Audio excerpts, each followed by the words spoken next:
Hello, my LGBT cuties, and welcome back to another episode of A Jaded Gay.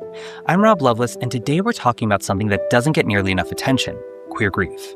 Now, grief is a universal human experience, but the way it's lived, expressed, and supported isn't the same for everyone.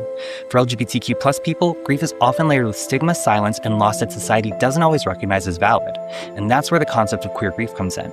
Queer grief is closely connected to what psychologists call disenfranchised grief that isn't openly acknowledged, socially supported, or considered legitimate.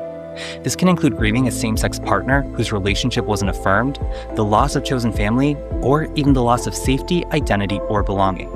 Now, historically, queer communities have experienced collective and disenfranchised grief on a massive scale.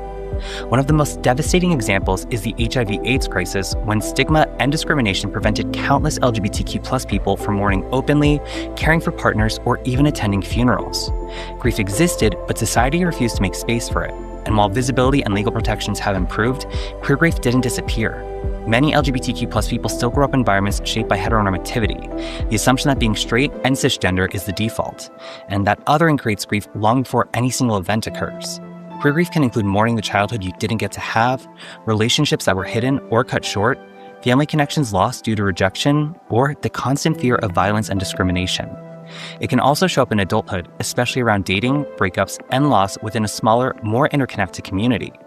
Now, because of this, researchers and therapists note that grief is not just possible for queer people, it's often expected.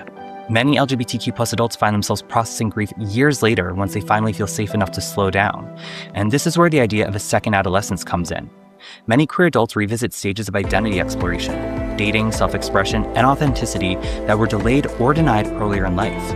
Alongside that exploration is grief for what was missed and healing for the shame that was learned. Healing from queer grief doesn't mean erasing the past. It means acknowledging loss, validating lived experiences, and making space for both grief and joy to coexist.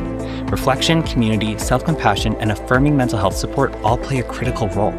Queer grief is real, it's valid, and naming it is one step toward healing. So if you want to learn more about queer grief and how we can move through loss with compassion, check out the podcast episode and blog post linked below. And remember, every day is all we have, so you gotta make your own happiness.